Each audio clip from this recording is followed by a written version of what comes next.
Hello to all and welcome to this webinar. I am Diana Lopez. I'm the advisor on cities and local governments at the United Nations Development Program here in New York headquarters in the USA. First of all, we have interpretation available for this webinar. First, some logistics for this webinar. This is being recorded. We are going to edit the webinar and then upload it in our YouTube page that my colleague Melissa is going to share in the chat.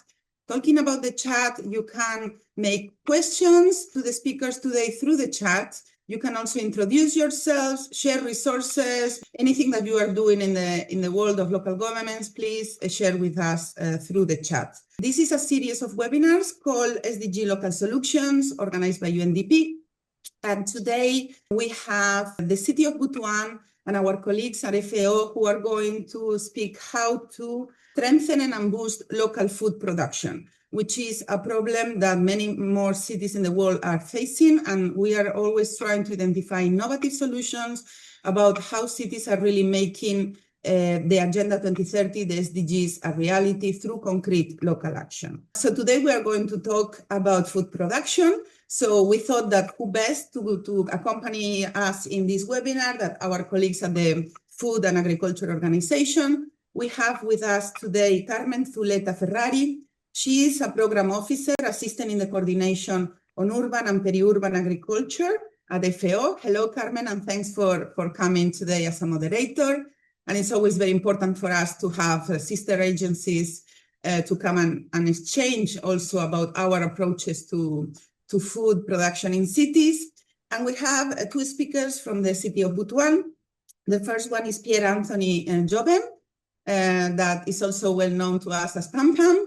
And he's the Butuan City Council agriculturist and the project lead for the AgriBoost project that we have been working with, together with our colleague Brenda Dimas, who is the project supervisor of the Butuan Global Mayors Challenge in Butuan City in the Philippines. So without further ado, the session is yours, Carmen. Thank you very much, and we are looking forward to the discussion today. Good morning, good afternoon to everybody joining us today. My name is Carmen Zuleta Ferrari. I am a program officer assisting the coordination of the workstream on urban and peri-urban agriculture in FAO. I'm also part of the steering technical group of the Green Cities Initiative at FAO. This global initiative, the Green Cities Initiative, was launched in 2020 by our Director General to assist cities to identify, develop, and implement strategies to contribute to greening cities, to green urban regeneration, supporting mitigation, adaptation to climate shocks, minimizing carbon footprint, strengthening urban and rural linkages, and promoting urban sustainable development in general. Through an integrated approach, we blend urban and peri-urban forestry, agriculture, and bioeconomy into fabric of urban life. We promote multifunctional green infrastructure solutions to promote greener cities. The Green Cities Initiative is expected to improve the overall resilience of 1,000 cities globally by 2030. This is including small, intermediate, and metropolitan cities, and to deliver a wide range of environmental, socioeconomic, and health benefit to inhabitants. I'd really like to thank the UNDP SDG Local Action for inviting us today to moderate today's session. The launch of this new release guideline on the AgriBoost featuring Bhutan's initiative in the Philippines is really a fantastic opportunity to focus on urban food production as a key pathway to achieve SDGs. As you know, planning and preserving local food production in urban contexts is essential to meet local food demand today and to diversify food sources in general, reducing the distances between producers and consumers in cities. In the last few decades, national and local governments have identified the importance of promoting food production in urban and peri-urban areas to improve fair access to locally produced food and as a concrete measure to build resilience in cities. Local food production is crucial to increase resilience to multiple shocks and stresses related to climate change, but to any other unexpected hazards that today add significant pressure to our food value chains. FAO considers local food production as a crucial entry point to support governments to achieve food security, and it represents one of FAO's key work areas to support the agri-food system transformation. Today, I will be moderating this webinar and guiding exchanges around the key lessons of this concrete experience in Butuan. I'll do my best to guide you into the discussions on how local governments can tackle food insecurity and improve rural and urban linkages, themes that are very, very close to our work and vision within the FAO Green Cities Initiative. So we have prepared some questions that we will try to respond throughout the webinar. The first question would be how cities and local governments can play a role to indeed improve market access to food security through local innovation. How can local innovation be a real driver to increase market accessibility for supply chain actors? The second question would be, what are the lessons that can be drawn from the AgriBoost model for other urban contexts? The third question would be, what is the role of the technologies and digital platforms that can play to empower smallholder farmers in stabilizing value chains and prices? And the last question would be the role of the actors, the role of partnerships. What is the role of NGOs, academic institutions, private sector actors that could really help to enhance the success of such initiatives? So we'll try to close this webinar with some interesting key messages as responses to these questions. So without further ado, I pass the floor to our first speaker, Pierre Anthony Joven. Pierre, the floor is yours. Thank you. Ladies and gentlemen, esteemed partners, good day. I am Pierre Anthony Joven, the city agriculturist of Butuan City and the project lead of AgriBoost. In 2021, Butuan City was recognized as one of the 15 grand winners of the Bloomberg Global Mayors Challenge, an honor that came with a $1 million award to prototype and pilot AgriBoost. Initial outcomes of increased farmers' income, lower food production cost for consumers, and resilient vegetable supply chain were well accepted by project partners and the people of Butuan City. Before going any further, allow me to describe Butuan and how AgriBoost project fits in the big picture of city's development plan towards a secure food system. Butuan is located in southern Philippines. It is the gateway of Mindanao and the regional center of Caraga region with vast nautical highways linking to other key cities and regions. As the city sits on Agusan Valley, Butuan is endowed with fertile soil, protective mountain range, abundant rainfall, as well as the existence of Agusan River that drains towards Butuan Bay. Leveraging on these comparative advantages, Butuan City envisions to become a great hub city of opportunities for all that spur and support Caraga's sustainable growth and development. We dub this vision as Lagsik nga Dakbayan. We branded our journey Butuan On, a city ascending. Butuan positions to be a smart agri-eco-city, an agro-industrial processing center, innovation and technology nucleus, and a trading and logistics hub. To become a smart agri-eco-city, Butuan is working on the 6 development imperatives to wit: first, accelerating infrastructure development focused on roads, bridges, and irrigation and drainage system. Second, building efficient logistics and utility systems. Third, creating a responsive policies for optimal resource utilization. Fourth, enhancing revenue generation to expand our social services. Fifth, adopting smart and innovative technologies. And sixth, improving market access and investment climate.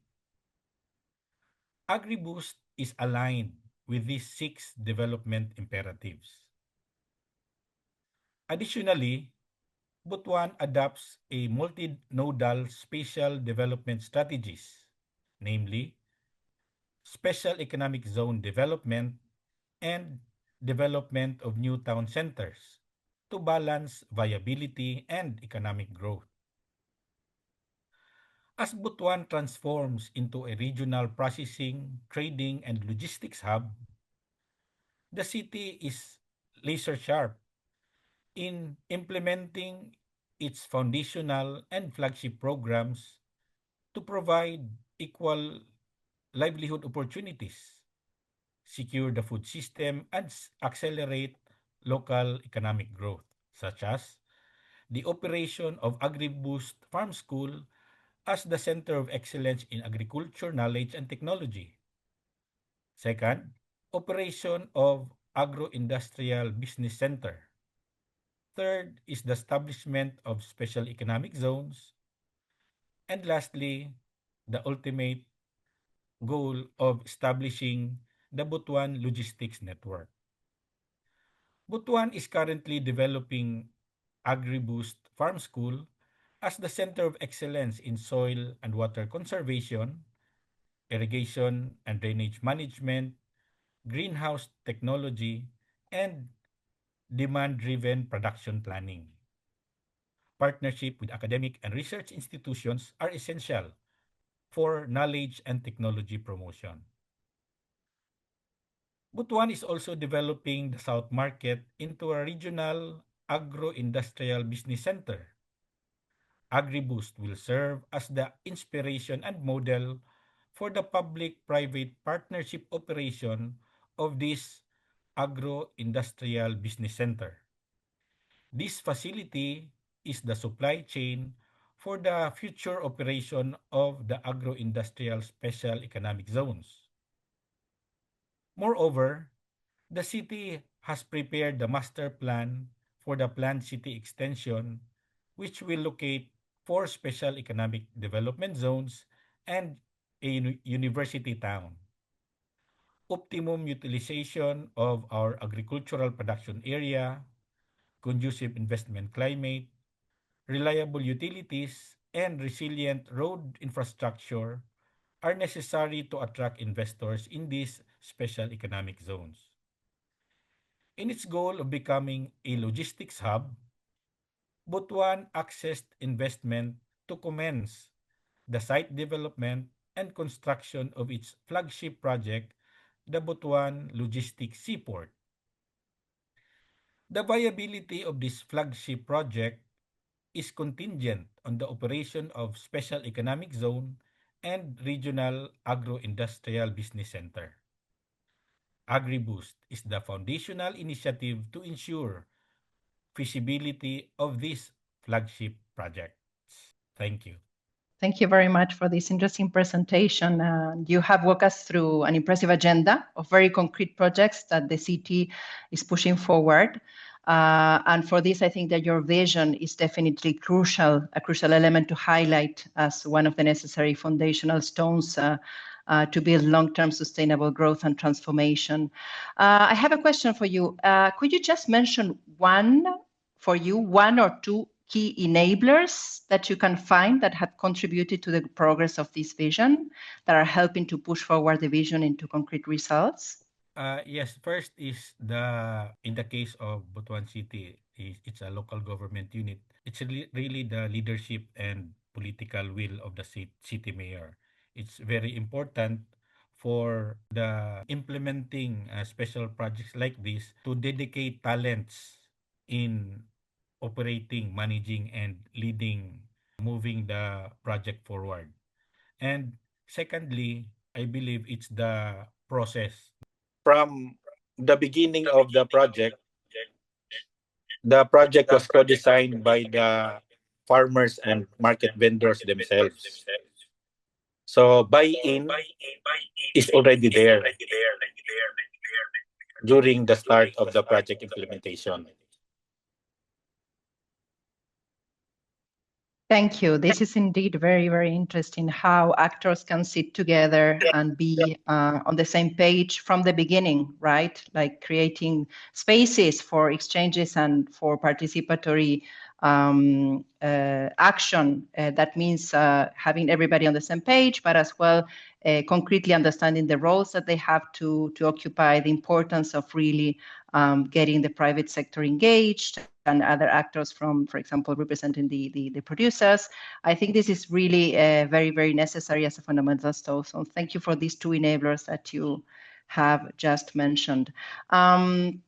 I think we can move on to the next presentation. Our next speaker, Brenda Dimas. Thank you, Carmen. So Pierre's presentation highlighted how the city government of Butuan used AgriBoost as a case study on how to transform not only a specific commodity, but really the entire industry.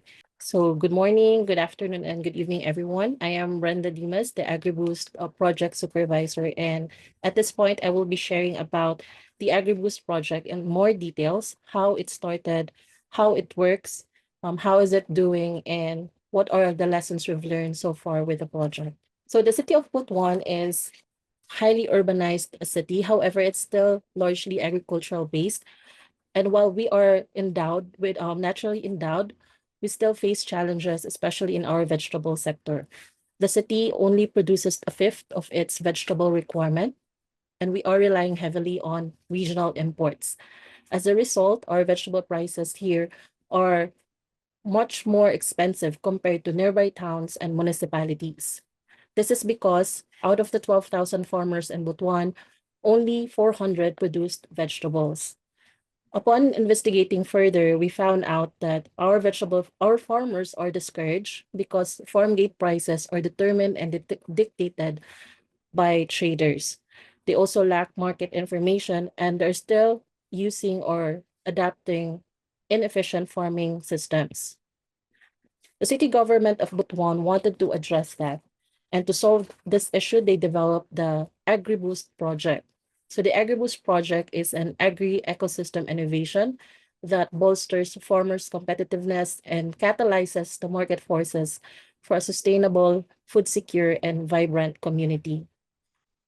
The project does this by looking into the different segments of the vegetable value chain, from production, post-harvest, processing, marketing, and consumption, and introducing intervention to upgrade each of these segments. So how does the project works? So what we're doing here is we're actually linking or connecting all the segments together through our enterprise resource planner. So it's a digital ecosystem that enables our market to connect and to share information that are later on cascaded to the farmers so that our farmers can have can make informed decisions on what kind and type of product or crops to produce, to plant, and when. So what basically happens with AgriBoost is we have 4 components: the AgriBloom, which focuses on the production side; the AgriHub, which focuses on the processing and the post-harvest side; the AgriVoint, which focuses on the marketing side; and the AgriBoost Comms, which links all of them together. When we onboarded or invite our partners from the market, so this would be the vendors, retailers of vegetables, modern trades like supermarkets, institutional buyers like restaurants and hotels, we gather the information about the kind of products or vegetables that they need, at what time, at what quality, and what quantity. This information are put into the AgriMart mobile application, and this will serve as their orders for or from the AgriBoost ecosystem. This information is then forwarded into the AgriHub web application, wherein our partner social enterprise operator can have access of this information and use this information to make predictive decision making. They will know what type of vegetables will be needed in the coming months or even in the coming years. And then this information, again, will be consolidated, processed, and then forwarded into our AgriBloom mobile app, which is accessed by our farmers. So this will mean that our farmers now have access to information on the type of commodities that are needed by the market, when it is needed, and at what quality and quantity. And our farmers can then make informed decisions on when to plant, what to plant, and on on how many they need to plant. And also with our Agri Bloom mobile app, the farmers can have information on what other farmers are producing. So they will also have information if a certain commodity is overly produced, or there are certain commodities that are underproduced or undersupply in the market. Now, these are all because of our enterprise resource planner, which links our market and our farmers together. But our ecosystem is not only built digitally. We also have a physical facility that enables to connect or to fulfill all the transactions initiated by the market and committed by our farmers. And that is our AgriHub facility. Likewise, we have the AgriBoost Communications or AgriBoost Comms, which binds all of these components together. Through the AgriBoost Comms, we enable or we promote and energize the community to have more buy-in from the community, from the consumers, from the vegetable retailers, and even from the farmers. And likewise, we promote the consumption of vegetables, not only to encourage or increase the demand, but most importantly, to promote healthy communities here in Butuan. Since we started the operation of the AgriHub in March of 2023, we have observed significant improvements in our processes that has resulted in the achievements of some of the goals of the project. So we have identified 3 goals in our implementation. The first is to increase the vegetable production. And we have observed or documented that between 2023 to 2024, we have almost doubled the quantity of vegetables that are produced by our farmers and is delivered to the AgriHub. So from 207 metric tons, we have reached 389 metric tons in 2024. The 2024 volume also corresponds to or contributed to the 16% total local vegetable production in Butuan, and also supported the increase in vegetable self-sufficiency in Butuan to increase it to 38.26%.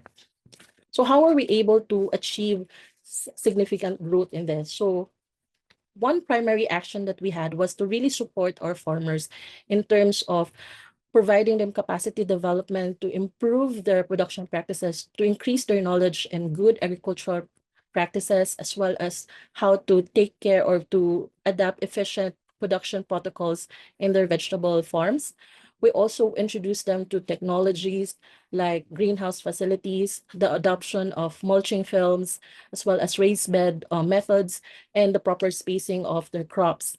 And one also significant behavioral change with the farmers is that they have actually adapted consecutive planting. That is, while they still have crops that are growing or still in the vegetative or fruiting stage, they already started to produce the next batch of their crops. This is not the typical practices of our farmers before we introduced the AgriBoost project. And with that, they were able to increase the frequency of their production as well as the volume of their deliveries. A second outcome of the project was related to our farmers' income. So we aim to increase the farmers' income, and we were able to record a 34% increase in the farmers' monthly sales to the AgriHub alone between 2023 and 2024. So these are the data from our farmers who have consistently delivered their products to the AgriHub between 2023 and 2024. And this is already excluding the sales of their products that they sold outside of the AgriHub. One significant outcome or consequence of this increased income of the farmers was that they're actually returning back to their production capacities or productive activities, this increased in income. So we actually have a farmer who has increased the land area that he is using to produce crops from 0.5 hectare to 3 hectares, while another farmer has used his increased income to buy a multi-cab, that's a small vehicle to transport his vegetables from his farms to the AgriHub. A third outcome of the project that we aim to achieve was to increase the vegetable affordability in Butuan. And we had gathered data comparing the prices of AgriBoost sold products, processed and sold products, and the vegetables sold in local markets, specifically the Taboan public market, which is the central public market in Butuan. And we have observed or documented a 5 pesos difference in the average price of vegetables sold from AgriHub or AgriBoost compared to the vegetables sold in the Tabuan public market. So we believe that we were able to achieve this largely because we ramped up our marketing initiatives. So we initiated pop-up market selling in high pedestrian, high traffic areas. We also established the AgriMart flagship stores. In this way, more consumers have ready access or can readily access locally produced vegetables at more affordable prices. However, for the last almost 3 years operation of the project has not without its high points and low points. And we have learned a lot from the project. So 3 key learnings that we had from this project is the first is that the learning curve of our beneficiaries really varies. So we have learned to really employ different strategies and methods. We tested out these methods and strategies and implemented them to ensure that the changes that we wanted to introduce to the farmers are understood well and they are really adopted. So there are some farmers who listen and understand the goal of the project in one conversation or one setting, but there are also some beneficiaries who you need to constantly explain the reasons behind why we are doing a certain production method or why we are doing or adapting a different this technology. A second lesson that we learned from the project is that we must anticipate that solutions will constantly evolve based on the feedback and the needs of the intended beneficiaries. If you would have a see of our AgriBloom and our AgriMart mobile apps, when we first started, it's totally different than what we had now because we had to constantly revise and refine the application to make sure that it's very easy and convenient for our farmers, our beneficiaries to use. And we listen, as Pierre mentioned earlier, we really listen to what they felt, what they need. And we really try to address the concerns that they raise to us. And the third lesson is the importance of partnership. So with partnership, it brought together diverse expertise, resources, and perspective. And since we partnered with a lot of experts from different sectors, from different fields, we were able to access information and knowledge that are not readily available to us. And thus, it really enhanced the innovation and the problem-solving capabilities of the team. So as we move forward now with the sustainability of the project, we aim to continuously learn and use all the learnings that we have to better improve the project. And we're still hoping and we're still optimistic that we can see now that the project is going to scale up and to become more sustainable. Thank you and good morning, good afternoon, and good evening. Thank you, Brenda. This is really impressive, and I'm happy to listen to these final lessons learned, which are really key to really understand what you have really learned, no, at the end of this experience, and maybe share it with the other cities that are trying to think how they could implement the same solution in their own contexts. I have just a question for you. If you could really mention some of the challenges that you face to the projects and maybe how you manage to overcome those challenges, maybe 1 or 2 examples, so that cities can learn from that as well. I mean, we really understand that there's a lot of interesting outputs, successful outputs, but maybe mention 2 challenges that you can tell us as stories and how you overcame these challenges. Thank you. I think one particular challenge is the adoption of technology. So most of our farmers here are not really used to using technology to communicate with us. So it took a while. It's like we're babying them. It's like hand holding them with the entire process, and we made it step by step.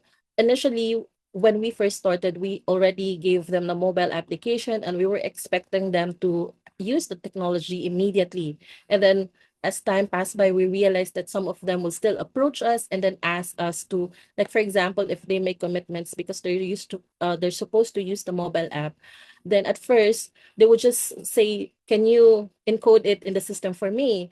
And we kept on telling them that you have to use this information because the app is not only for you to commit your deliveries, it's for you to access the information, what is demanded by the market, who are producing these vegetables, because we want them to be market driven. So they have to produce based on what is demanded by the market. So they have to know what's going on in the market.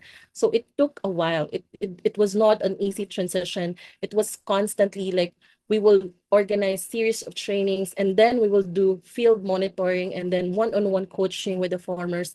So that's one of the challenge, is that there is a resistance to change, but we have to gradually introduce the change, and we have um to be, I will not say aggressive, but to be very consistent in introducing the change to our intended beneficiaries.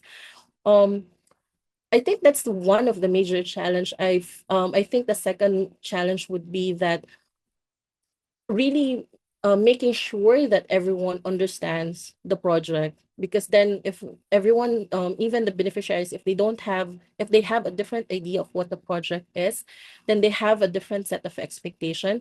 So similar with introducing the technology, we also constantly remind them what's the purpose of, for example, some intervention that we are introducing. Like when we introduce the greenhouse technologies, some are asking like, what's the criteria, why this farmer is receiving one and another is not. So we have to explain that it is based on your capacity. So really building a relationship with your beneficiaries, because then you can understand where they're coming from, and you can better explain also the reasoning or the rationale behind in the project intervention and the project activities.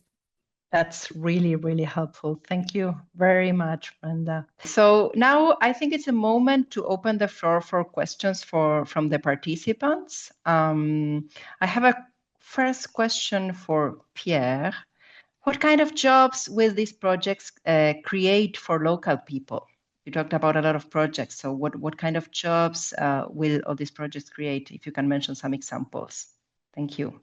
This project enables farmers to have sustainable weekly income. No? Unlike the traditional way of doing things, they have like seasonal income. Now, through AgriBoost on vegetable production, they deliver their commitments twice a week. So they have steady income per week. On the other side of the spectrum are vendors. No, so vendors can they will not they're not big, they're not intermittent vendors now. They can sell products in the public market daily with the consistent supply of locally grown foods.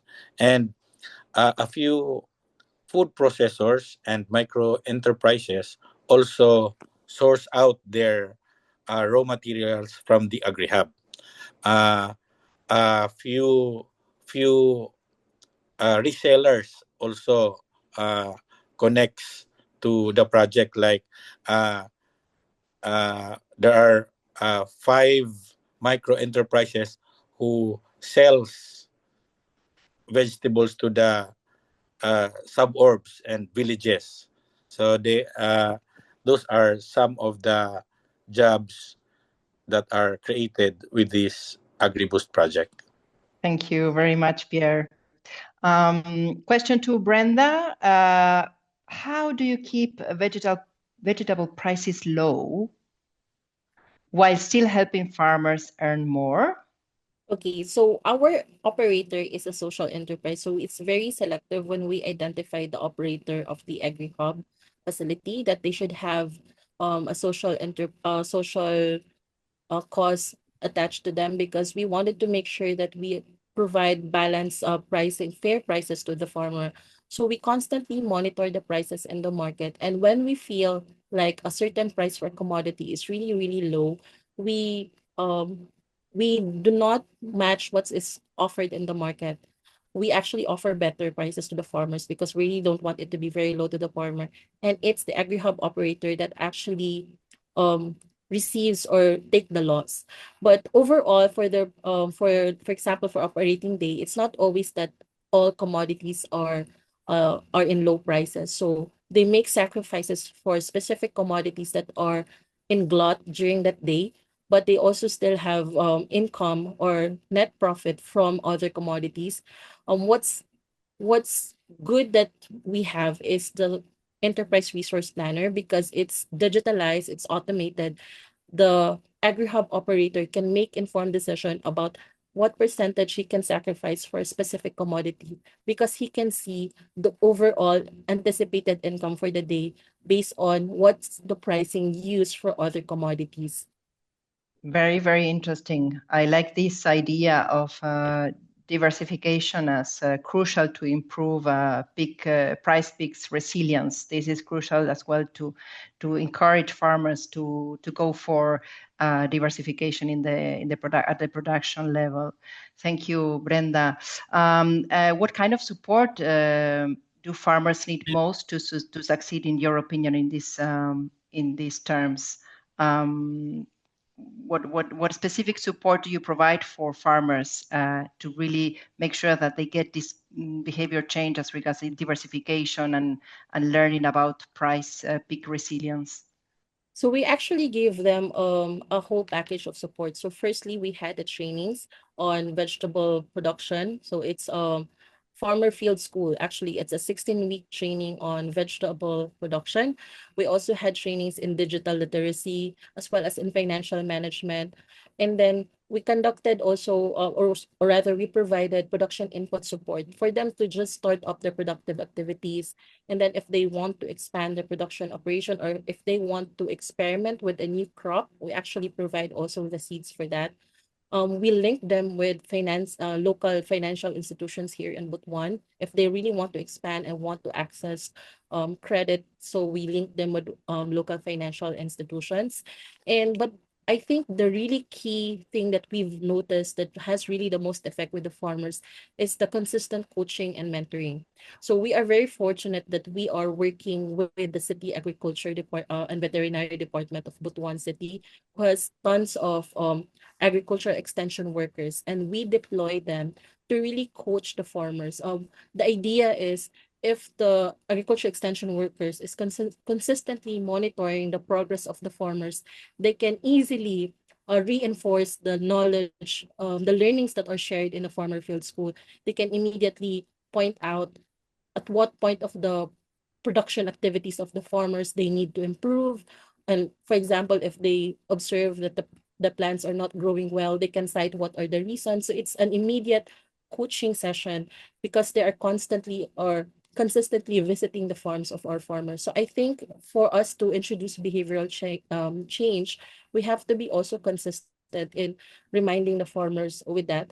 And actually, this consistent field monitoring also builds relationship between the extension workers and the farmers, and it builds the trust of the farmers to trust in the wisdom of the agriculture extension workers whenever they give advice. So for us, the farmers that really has evolved are the ones that really are actively listening to what we have to say, and they are very eager to learn what we have to share or what we are sharing to them as well. Thank you so much, Brenda. This is all so interesting, and really examples that very rapidly participants that are maybe sitting in a decision position, especially in city councils, can think how and rethink how their extension officers can really improve their work through capacity building or capacity development. Thank you. Pierre, there's a question in the chat from Panapan. If another city wants to adopt a similar initiative in a different context, what would be the top recommendation from your side? Thanks. Yes. Currently, we are developing the AgriBoost playbook for replication, and we already done the big picture and some of the details. If other cities would like to replicate, then we need to discuss with them and describe the details, and we will tell them some the critical points that should be avoided, and we are open for other local governments to replicate. So I think that's the purpose of Bloomberg having this AgriBoost in the library, and we're also part of our sustainability plan is applying AgriBoost to other commodities, not just like vegetables, like in cacao production and on rice production. So that's part of our plan in the next 2 to 3 years. And we are happy to accommodate interested groups or local government units to to to share our pain points and the techniques to really encourage participation of farmers and market vendors. Excellent. Sounds really very, very good idea. Brenda, there are some other questions. How can individual farmers become members of the AgriBoost platform? Do they need to join an association first before being eligible for the platform? So AgriBoost is currently a Butuan City project. So you have to be a resident of Butuan. One of our key difference with other projects is that we actually welcome individual farmers.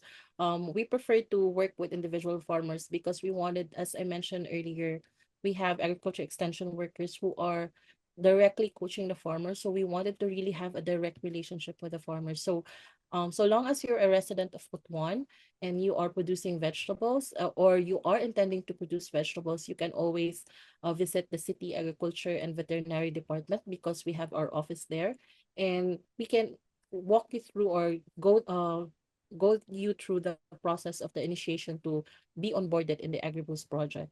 That's useful, really useful. What percentage of the farmers' produce was sold through AgriBoost? Is it increasing over time? Do you have any records on that, Brenda? So in the first year of our operation, we actually, well, even up to now, we actually distributed what we call a farmer's journal. So it's actually a record of the farmers for all their productive activities. So one of the key things that we found with the farmers is they don't actually record their production activities, the cost and their sales. So it was actually us who encouraged them, who stressed that it's really important, not only for the project, but really for their individual consumption. In the first year, we collected all their data, but in the succeeding years, we allowed them to have it there. So we don't have a specific quantity of how much they are producing. One thing that we're actually also encouraging the farmers is to be competitive in the market. So from the very beginning, we did not tell them to leave their current partners in the market. You know, like if they already have patrons or those that they have a relationship with, buyers that readily buys from them, they can continue on with their engagement with those partners so that they also know how to really operate in the market. What we ask them is to commit to us a percentage of their yield. So let's say between 20 to 40%. And whatever they commit, what is important is if they commit this certain volume, this is that they deliver to the AgriHub. If the rest of their produce are sold to other markets, that's totally fine for us, because again, we still wanted to encourage them to learn how to really work in the market. So no other questions from the audience. I would just ask you both panelists maybe to choose one key message for the cities, especially from your side and from your experience. If the participants are, for example, people that are going to go back to their desks and try to think, where do I have to start from? What would be your first key message on where to start? No, if they have to think about how to replicate this model, or for example, try to encourage their unit to go for a similar experience, what would be your first, where to start from? This is a question for both, so you can. Interested cities, I recommend them to start small, start quick, and choose a better performing farmer to start with, no? And then slowly expand, because in our case we started the operation of AgriHub by just 1,000 kilograms per week. Then with that success that will fuel the team to move forward, including that will inspire also the partner farmers and vendors to to do extra mile and double their time and really realize their commitment. So uh, start it quick, start it small, and slowly develop increased production.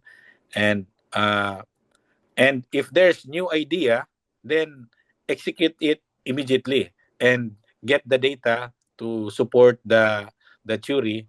And if it goes well, then continue using that new idea. And if the data will not support that idea, then find another idea to test.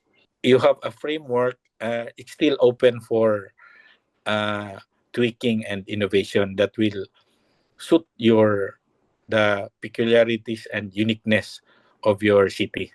Thank you. That's really concrete. So thank you for this piece of advice.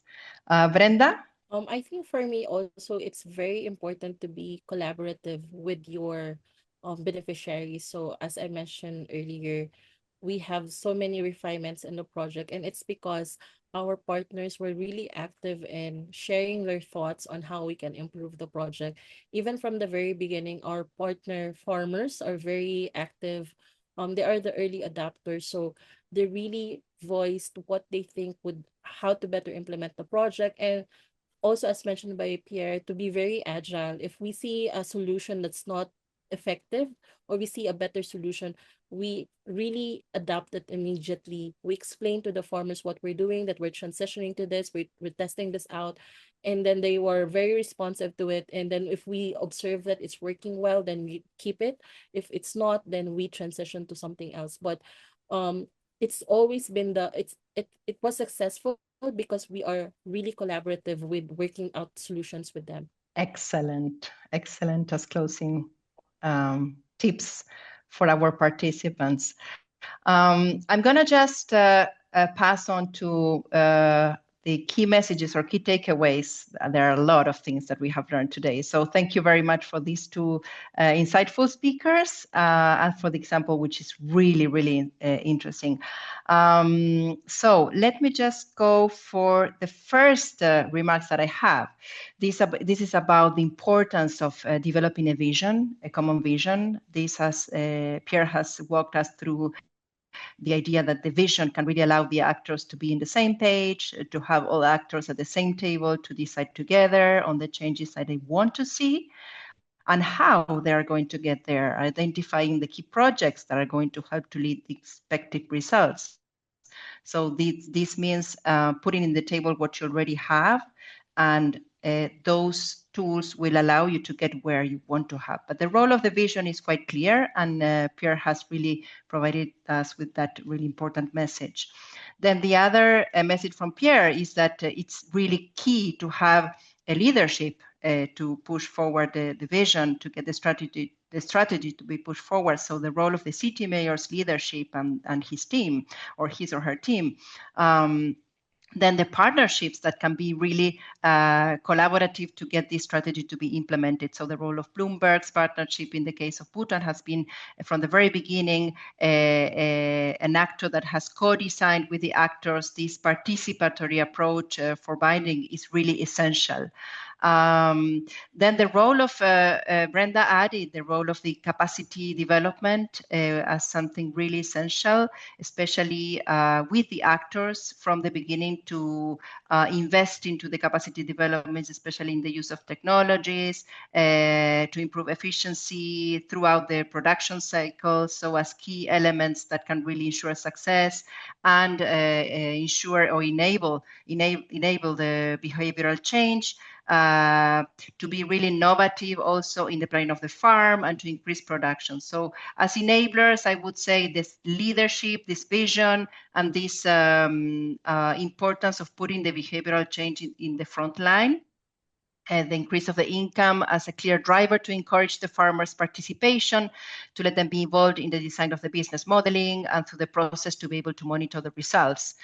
This is important as really a tool to get data and really clear data on the project, on the results of the project. So this is another important thing to take into account, to take home, how to develop tools to really get reliable data on the commodities, data on the offer and the demand, and make sure that the data is not only produced, but managed by the right people to enable these decision-making processes. So this means a real shift to a pragmatic approach to boost the data collection mechanisms, the use of data not only for monitoring progress, but also to take decisions is definitely a key asset of this project. Another key element and key message was the importance of the investment in the communications that the AgriBoost projects shows. The AgriComms, which is an element to be really supported and that encourages the proximity between farmers and consumers to guarantee the building of a community where all actors win, where they can see the advantages of contributing to the community, the importance of investing at the same level in capacity development, but also in the communication and in the dialogue to enhance the trust. So I always like this phrase, like build trust and you will build change, right? So the importance of really investing in this communication and this dialogue. The importance also of promoting competitiveness. This is something I really like of from the project, putting competitiveness as one of the most important messages to transmit to the farmers to get their engagement, that to make sure that they understand that through the actions they will increase affordability of products, they will diversify the products, they will be able to fulfill a demand. So really inserting that message of being competitive from the beginning. Another message, learn from what you do, keep a record to identify the real needs and reprogram accordingly. So the importance of the process as well, not only the results, but also what is happening during the process, to be attentive and listen to the real needs throughout the process and not always look at the results, but really what you have learned so far throughout the process. Very interesting from Pierre, the importance of partnerships and actors that have to be there as mentors of expertise to get the knowledge that you need. Is not really easy. They are not really accessible, but it's a real message to take home to get who is good at doing what and approach those actors as mentors, as real mentors for the city. Some of the challenges, it was mentioned the use of technology, the fact that this can take a while, that it's important to get a step-by-step approach and accompany the users during the whole process. Understanding how to use data is really not immediate, but farmers need to learn how the market works and technical support is crucial. Coaching is essential to achieve behavioral change, and especially with the use and the integration of technologies. And spending time to stabilize expectations. I really like that part where you really flag the importance of stabilizing expectations and making sure that with the time, everybody's searching for the same results. Diversification of products as crucial to improve price resilience, and the key role of agriculture extension officers to reinforce mentoring and constant coaching. From that, they are key partners to reinforce, to count with them when deploying this challenging integration of technologies. Then to close, the speakers really gave us these two suggestions to take home. The first one from Pierre, to start small, start with what is working already, learn from what you have, the assets that you already have, use what you're actually good at doing as a starting point. Never search for things that you don't know how to do, but really have a look at what you already are doing well and start from there. And the second advice from Brenda, to be collaborative, to boost the community, to distribute and identify roles and give a voice to everybody, empower each of the identified roles and adapt to their existing capacities to be able to boost them later on with the necessary. So I want to thank these speakers because the webinar was really rich. Thank you again, UNDP and SDG Local Action for inviting us to listen to the speakers, to chat with them, and to moderate today's sessions. I hope that you can take all these messages and think on them when you will be designing your own strategies, and why not replicating this super successful model.